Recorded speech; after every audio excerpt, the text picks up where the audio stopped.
Room on the Broom by Julia Donaldson, Axel Scheffler.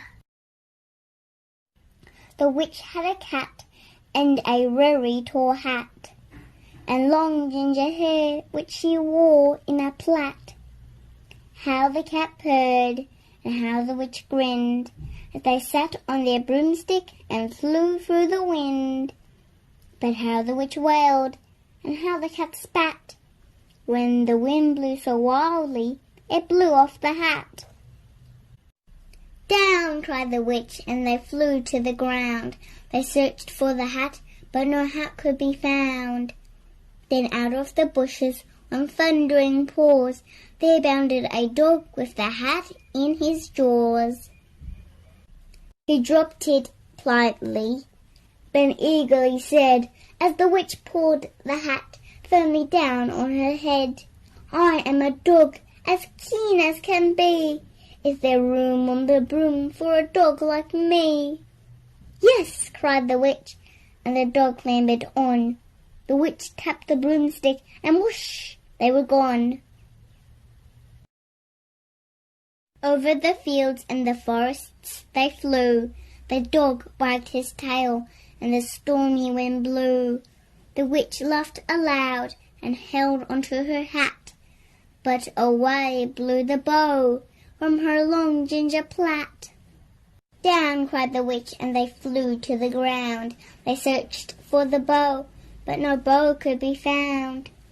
Then out from a tree, with an ear-splitting shriek, there flapped a green bird with the bow in her beak. She dropped it politely and bent her head low. Then said, as the witch tied her plait in a bow, "I am a bird as green as can be.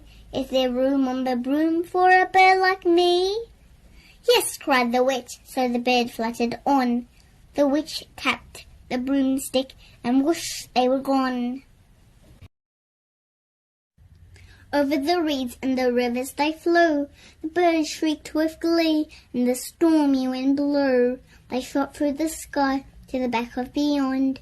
The witch clutched her bow, but let go of her wand. "Down!" cried the witch, and they flew to the ground. They searched for the wand, but no wand could be found.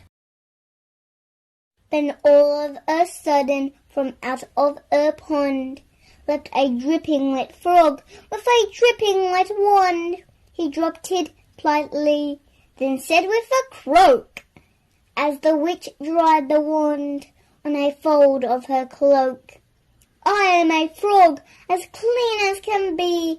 Is there room on the broom for a frog like me?" "Yes," said the witch, so the frog bounded on. The witch tapped the broomstick, and whoosh, they were gone. Over the moors and the mountains they flew. The frog jumped for joy, and the broom snapped in two. Down fell the cat and the dog and the frog. Down they went tumbling into a bog. The witch's half broomstick flew into a cloud, and the witch heard a roar that was scary and loud.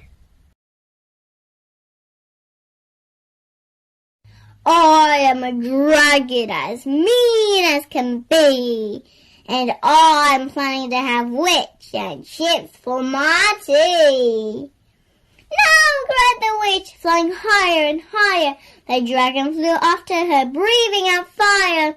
"Help!" cried the witch, flying down to the ground. She looked all around, but no help could be found.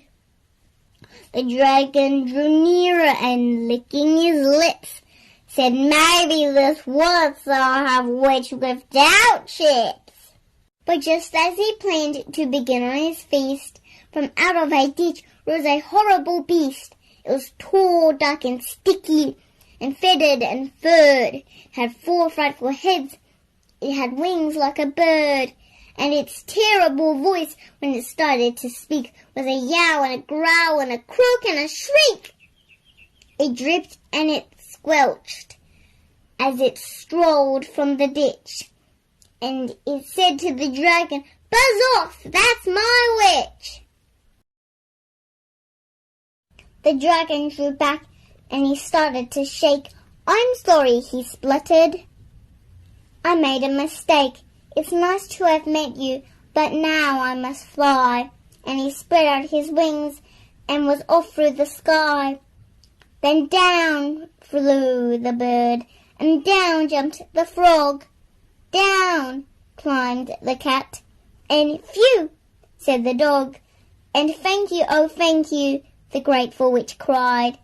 Without you, I'd be in that dragon's inside. Then she filled up her cauldron and said with a grin, "Find something, everyone, throw something in." So the frog found a lily, the cat found a cone, the bird found a twig, and the dog found a bone. They threw them all in, and the witch stirred them well, and while she was stirring, she muttered a spell, "Iggity, ziggity, zaggity, zoom." Then out rose a truly magnificent broom, with seats for the witch and the cat and the dog, a nest for the bird and a shower for the frog. "Yes," cried the witch, and they all clambered on. The witch tapped the broomstick and whoosh, they were gone. Thank you for this humorous and ingenious storybook. I love you, Miss Crotty.